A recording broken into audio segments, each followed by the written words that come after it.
change in the fundraising sector has never been greater. But innovations in technology are evolving faster than our ability to understand them. Are these advances good or bad? Do they have unintended consequences? And what is the application to the global fundraising sector? That's what we're here to find out. Welcome to the Fundraising AI Podcast, your up-to-date resource for responsible AI for the global fundraising community, hosted by Nathan Chappell and Scott Rosenkrantz. Welcome, everyone. It is exciting to be back here for episode 12. It feels like, Scott, that might be like worthy of something, but probably not other than a pack of donuts. I don't know. I mean, I'll do a pack of donuts. I'll celebrate that way. I think that's good. Your reward, but Grubhub, here we go. Pack of donuts being delivered to you later, Scott, in our celebration of our 12th episode. We're so excited to be here. As Scott and I were just talking before we started recording and just shared how much we really appreciated and enjoyed being on the podcast, hearing from others, seeing that people are listening in and finding value in this, and hopefully a little bit of entertainment as well as we kind of spaz out. Or probably I relegate that more to myself. Scott's always pretty calm under pressure. If AI crap goes down, Scott, like you're the guy that you want to be around. I'm just saying that you might get a lot of emails. I'm hoping that it's nice to me because I've been supportive of it for a long time now. Right. I'm I'm just thinking of people who listen, they're like, yeah, let's hang out with the guy who has a master's in psychology and kind of understands human behavior, not the total spaz that said, I told you so. So we're excited to be here. I am in Las Vegas for last episode we recorded yesterday with Sean Olds, who is also in Las Vegas for the Imagine AI conference. And I think it's really interesting. Well, let's start here. And then we've got a lot of good updates, some juicy updates for AI. I'll start though real quick, if you don't mind, Scott, with this, my first, maybe 6 hours of Imagine AI Imagine AI conference, first ever Gen AI conference. It's going to be the first ever AI party tonight. There's a neon party, which I kind of taken a hard pass on. You'd probably be there in spades. It's the first and ever AI party and you're missing out. I don't know. I'm going to have to rethink this. I know. Yeah. So I'll probably be eating dinner by myself. But so reflect 6 hours. It was interesting. I was just downstairs talking to someone that I just met. And I'm like, what do you think? And he goes, every hour at this conference, I change my opinion on whether or not I like AI. And I think that's how I feel. In fact, I texted you earlier and said, there's this Ethan Molek quote that I think it was Ethan Molek, or I could be attributing to someone else. It said, unless you've lost 3 hours of sleep, or 3 nights of sleep due to AI, you don't know AI. Was that Ethan Molek? Do you remember that? I know the quote. I don't know who it was, but we'll attribute it to him. He says a lot of good stuff. He says a lot of profound stuff. Yeah. So you and I had our first 2 sleepless nights back in October, I think, after visiting at OpenAI and just seeing like the stuff. And it was like that. Tonight will be my 3rd sleepless night. I pretty much guarantee. And so just as a real quick highlight, and we won't get into this in detail, but this conference is all generative AI. I had some of my really quick observations on this. A lot of it is future forward. I mean, actually, almost all of it is largely based on generative or agentive AI. So like AI agents. And so I know one of your people your heroes that you look up to is from Multion, who I just took a selfie with, the CEO and founder, insanely smart guy. And obviously showed lots of videos where they basically had Multion book the first airline ticket without human intervention. They had Multion take a written driver's test or online driver's test for a person. And this is interesting because they had to record to make sure it's a human doing it. They had a person sit there and pretend they were typing, and Multion did the entire thing. And not only that, but California, and they showed a picture of it, sent the driver's license to them. And so the first driver's license from an AI, I think it's just so interesting. I think where I'm continuing to learn about agentive AI and the complexity of it. And for those that don't know, it's really this idea that we use ChatGPT, that you could set up ChatGPT to call in other GPTs, and actually not just call in others, but create others for specific tasks. And the idea is that there are lots of tasks that are very complex, and that using a single AI, a single GPT is very slow because it has to go in this sequential order. Mm-hmm. But what if you could essentially do many tasks at the same time? And that's where it does this. And part of that learning was they essentially are creating manager GPTs or manager agents that are in charge of the worker agents.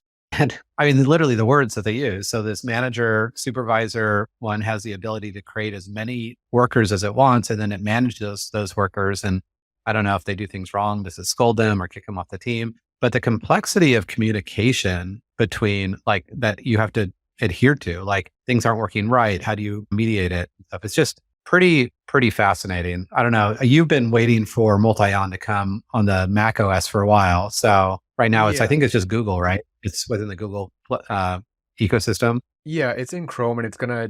I just checked their website, as I do probably on a daily basis, to see if there's any updates. But the iOS app is coming out. They say early 2024, but it's also like back to ChatGPT. Like that only exists in the browser of ChatGPT, right? It can't interact with any other website, right? It can't send an email. It can, if you connect it to Zapier, maybe it will, right? But it can't do all that on its own. Whereas Multion and Devin, which we talked about in our conversation with Tim Paris, and I think maybe last week's episode too, they can do these tasks on their own. It was Ethan Mollick, again, we probably owe him royalties or something for the time to talk about him. I think he owes us royalties or donuts.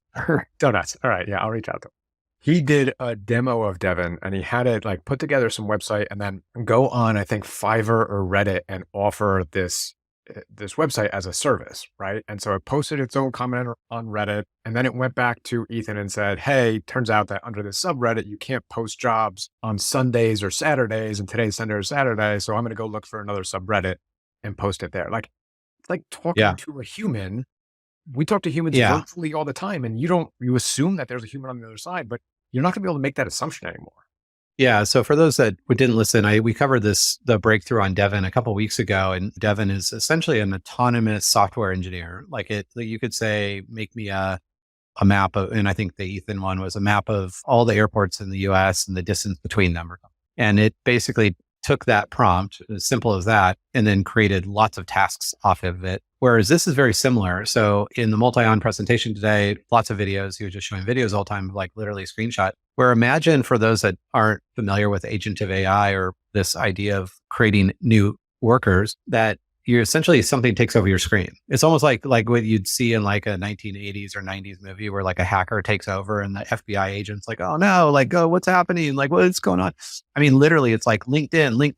It's like, and it's like, and then you see a little multi-on window show up and it's like sourcing information for a new post, blah, blah, blah, blah. It closes that window. It's like, okay, got the information, going to post this new thing in this other window. And it's like, and I mean, it had like 30 windows open, and it was literally just like navigating between all the windows. Like literally you just stand by your computer. It's like, I'm a human observer at best. Interestingly enough, I was then interviewed on the podcast for Imagine AI right after that and talking about this. And immediately the conversation about universal basic income came up, because it's like, at what point, like if the AI managers and workers are doing all the work, what's the value of money and all that? We won't go too dark on the show. That will be, maybe we'll have to spin off podcasts on like AI conspiracy theories or something. So multi-on was one. Another one is Abacus. Do you know Abacus AI, Scott? No, you sent me the link. You probably follow them. I've never heard of it before.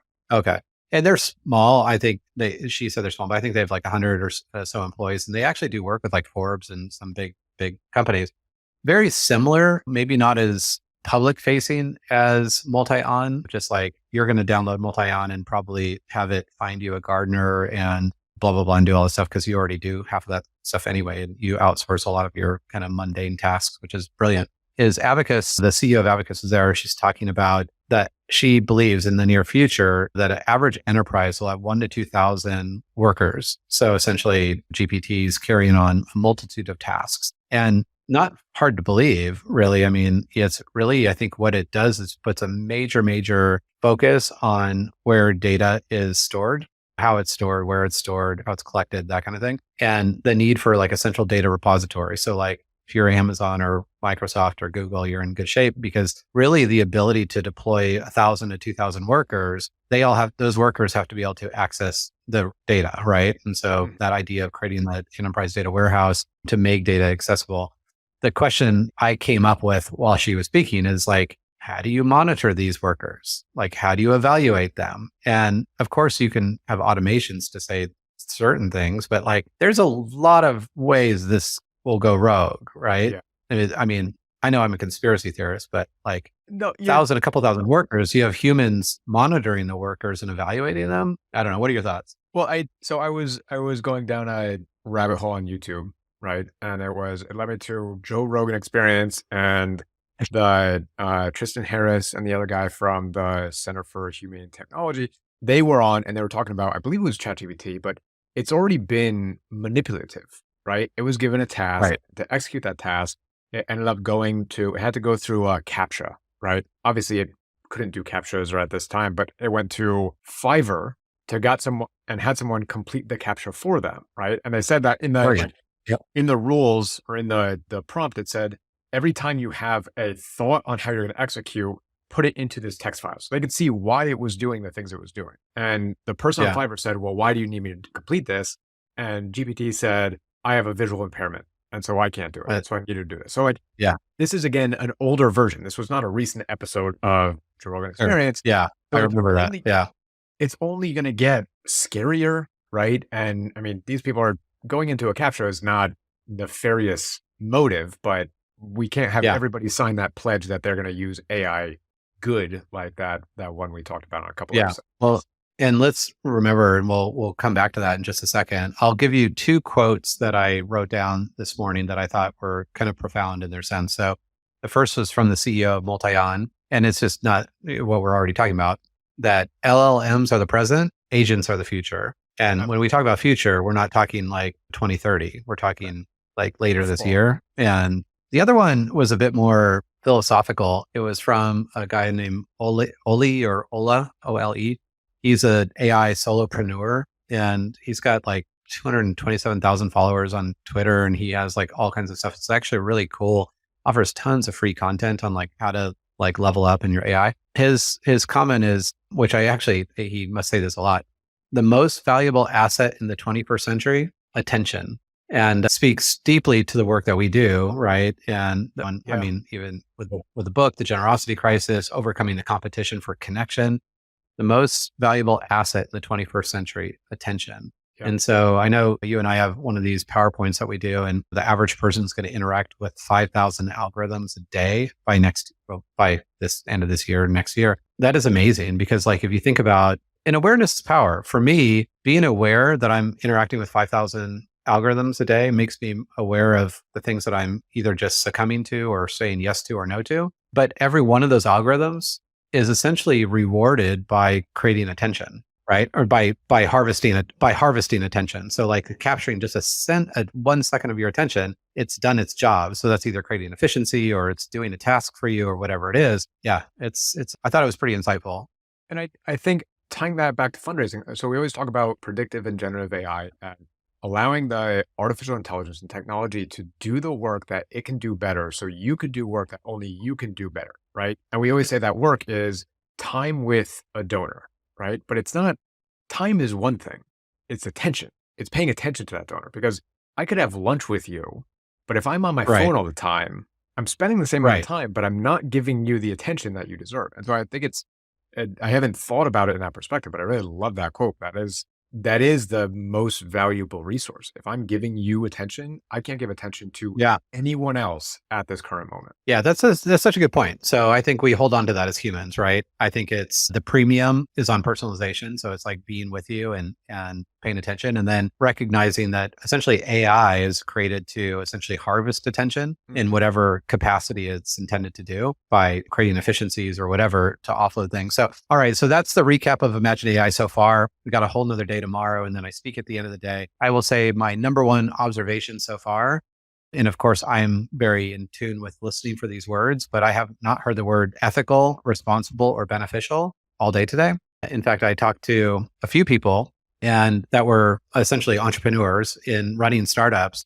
And they're like, oh, it's so good you're here to talk about that, because no one ever talks about that. And I'm like, oh my gosh. So I'm glad I'm here to talk about it, but I'm at the end of the second day after all the cool stuff comes out. And then I'm the wet blanket on top of the whole conference. And they're like, wah, wah, like who invited this guy, which I'm totally fine. I shared that with Sean yesterday too. And honestly, this is a mantle that I wear proudly. So do you. Yeah. That it's the need to educate on the idea of responsible AI as everyone's responsibility is it's not something that either you or I take lightly. It's why we've invested so much of our time in fundraising AI. And because we don't want to imagine a world that's less generous than it is today. So that's that recap. Okay, so we already just wasted half of our time. I want to go in because there's been a couple things that you have been populating. I know that we want to talk to. So why don't we go kind of rapid fire? Like we don't need to go in detail on these things. But if I'm a fundraiser, or a fundraising leader, or donor relations person, or a prospect researcher, and I don't have time to read 10 hours a week on what's going on in AI, like let's do the AI, applied AI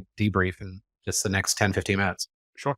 So this probably isn't going to sound like fundraising, but iOS 18, rumors are abound, right? Worldwide Developers Conference is coming out in June. Again, cannot wait. Already cleared off my calendar. But rumors are coming out that Apple is talking to Anthropic to bring Claude into their AI tools. They're talking to Google to bring in Gemini. They're talking about OpenAI to bring in ChatGPT. So the conversation could be, well, they're deciding which one. But then another rumor came out that they're coming out with an AI app store. And so it's really like they're bringing everything in. And I think it's a good parallel to us as individuals, fundraisers, whatever it is. You don't have to commit yourself to one tool, right?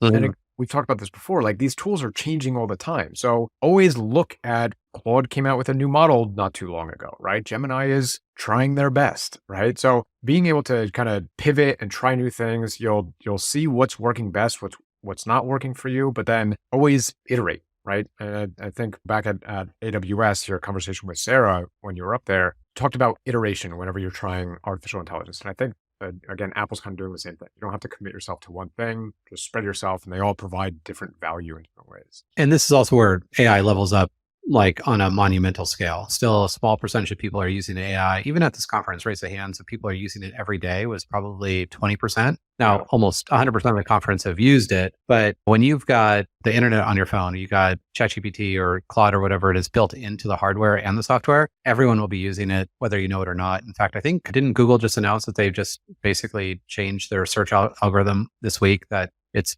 now essentially AI powered, if you will. Yeah. So we'll get into that next week. So I just saw a post come through. All right. What's next on the docket? Next one I have specific to nonprofits. It comes from AWS. Okta was there. They're all about cybersecurity. And they reported a stat that came from Microsoft saying that nonprofits are the second most attacked sector by cyber attacks, right? And the reason is because we have a lot of private data, a lot of valuable data. Think about hospitals, nonprofit hospitals. But we also don't have a lot of the resources to accurately and correctly secure that information. So we're vulnerable, and there's a lot of value that you can get there. So if this is a concern now, right? I think this report actually came out last year, and we know that agentive AI is there, deepfake is there, and it's coming out and getting better and better and better. Like we need to be on guard. We need to be, and it's kind of disconcerting because we are in a trusting environment, right? It's not that we just give trust to our donors, but we want to trust. We want to see the best in everybody. But we need to put our guards up because there are, fortunately, bad actors out there that are trying to take advantage of that trust we have. And the Chronicle of Philanthropy did an article on this 2 months ago, maybe, on some nonprofits that had been hacked and how they dealt with it. And I think because they look like easy targets, they probably haven't invested in security.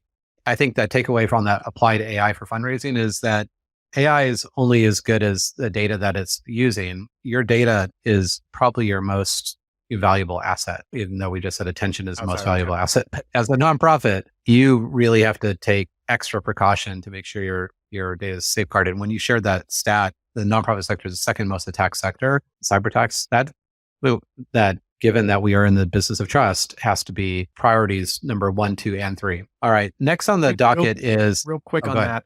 An episode that we had a couple of weeks ago interviewing Kelly Hecht, she had that quote that I loved of, it's your responsibility to use your data, not a choice, right?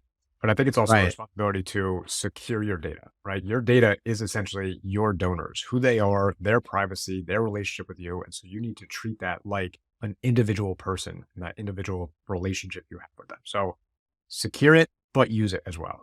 Yeah. Let's jump down. I know there was a bunch of other hardware updates, like NVIDIA. They had their their annual keynote, and I watched part of it. I didn't get through all of it yet. And it's just like mind blowing stuff that is nuts. But a friend of mine who builds GPUs for Intel shared with me first that their new benchmark, they just hit 25% increase on the new chips versus the last chips. What that means for nonprofits is faster computing for cheaper. So again, like where AI has been largely inaccessible by the nonprofit sector for a long time because those GPUs were only afforded by the Big 10, is that when breakthroughs come out like that, like we're talking about insane speeds at very affordable prices. So the cost of data goes down, the cost of compute power goes down, the speed goes up. Those are all the things that are going to benefit nonprofit sector. So this is not a wait and see, and in 2 years we'll finally be there. It's happening now. There's a post by Ethan Mollick. So like we again talk about Ethan Mollick. I don't know. It's like this infatuation. Maybe we should need like a t-shirt or something. A game for anyone who's listening to us. The fan. I know, good for you. Yeah. There was a post, and you can talk through it a little bit more, that asserted, and both you and I think everything he puts out is pretty much on like spot on, that the startup community and the nonprofit community are unique in that they share information better and lessons to learn from there. And I'm jaded by this maybe a little bit because, I mean, we work with lots of nonprofits, but I feel like not many nonprofits even have best practices yet with AI. So I'm just curious to see what your reaction was when you saw that post. Yeah, so he coaches a lot of for-profit companies, a lot of Fortune 500 companies, and what he sees is that they're secretive about how they're using about their best practices because the other companies are competitors, right? So he's assuming that nonprofits aren't going to be as secretive, and I don't think that they will be.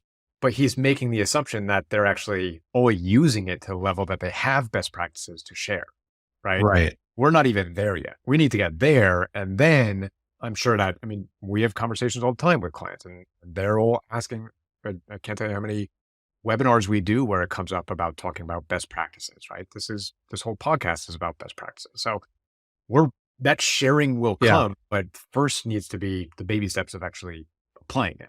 Yeah, that's a good point. I remember, so I was in the tech world before getting into nonprofit on accident. And I remember one of the biggest epiphanies I had when I like almost immediately got in the nonprofit sector is that there was just this openness of sharing information. So like I was this total newbie. I didn't know what I was doing. And I could go to any other nonprofit, like even if they were in the same local community and raising money from donors, and ask them, and they were just openly help me through that. And that really remained true throughout my entire nonprofit career. So I think in spirit, sharing is something the nonprofit sector does very well. I think in practice, and what you're saying is just we're like, that will happen probably, but we're really not there.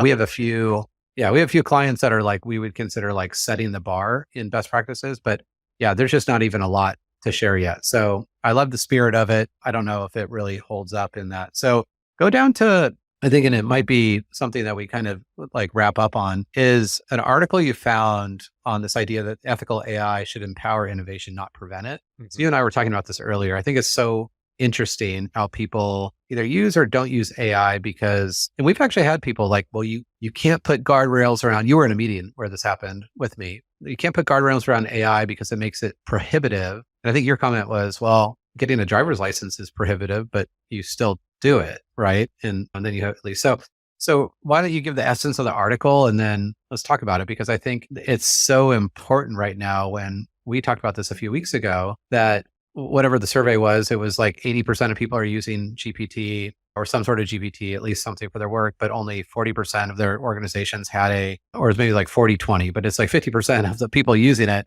actually are using it, quote unquote, legally within their construct of their organization. Right. And again, we talked about the detriment there because they're not in an environment where they can learn how to use it better to the benefit of the organization and that individual alone, right? So this article came out, I think it just came out today or yesterday in Fast Company. Again, it's called AI Ethical Review Should Empower Innovation, Not Prevent It. And what they're seeing is there is so much conversation, maybe not at the conference you're at, but there is a lot of conversation about ethical, responsible AI, right? Nobody really knows what it means. They just know they need to do it. We've seen these open letters. We've talked about it. Just commit to doing AI good, be beneficial. It doesn't really, there's no teeth to it, right? And so I think the line in this article is AI review boards act as strict regulatory bodies that set rigid guidelines and boundaries around what is off limits for the development of products or features, inhibiting discovery, stifling creativity from the ideation stage of a product lifecycle. So they're coming in, well, if we need to be responsible, we need to be ethical. The best way to do that is to not do anything at all. right? And then you're just keeping that organization in last century, right? You're not allowing it to compete. And I mean, back to that HBR article that you referenced, those that don't ever jump in will never be able to catch up. And so these these committees who think that they're doing the right thing and probably have good intent are really being prohibitive to their companies. Yeah, it's so funny.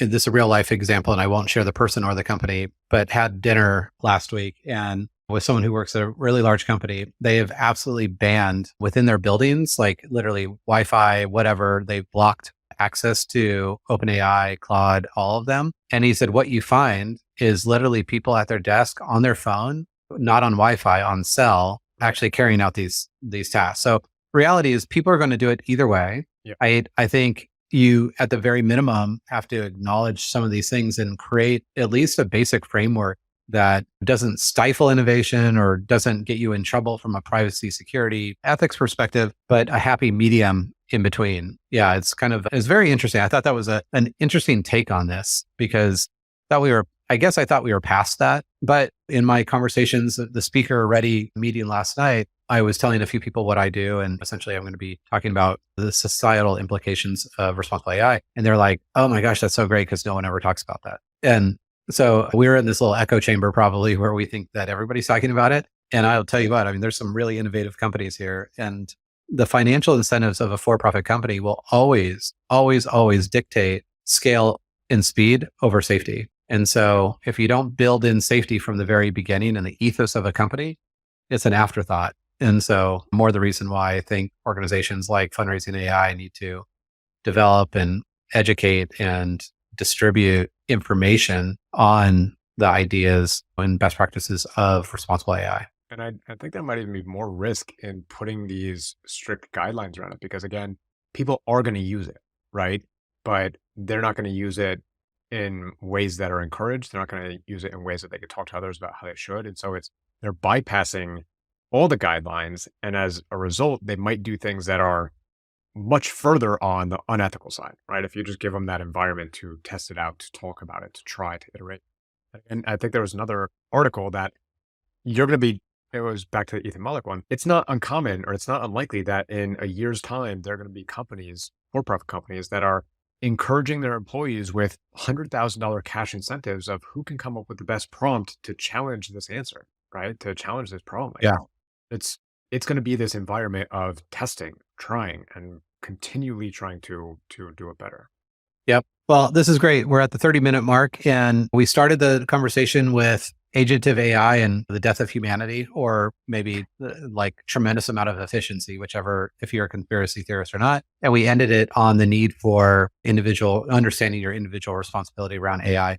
I joke because I wake up an AI optimist every day and thinking that people are good and that we are going to use this for good, but it will only come if we all take an active stance. So we really, really appreciate you listening in. We hope that you like this podcast and we want to continue doing more of it. Scott and I were talking earlier. We just love getting on here and really talking about what's new. We are going to do it regardless if you're listening or not. But if you do like it, please like and subscribe, write a review if you're willing. That is the way that is really going to give us that motivation and boost to keep on going and leveling up and continue to spend the money that it takes to do this. And thanks for being on this journey. Definitely connect with us, and we look forward to seeing you next week. Yeah. Thanks, everyone.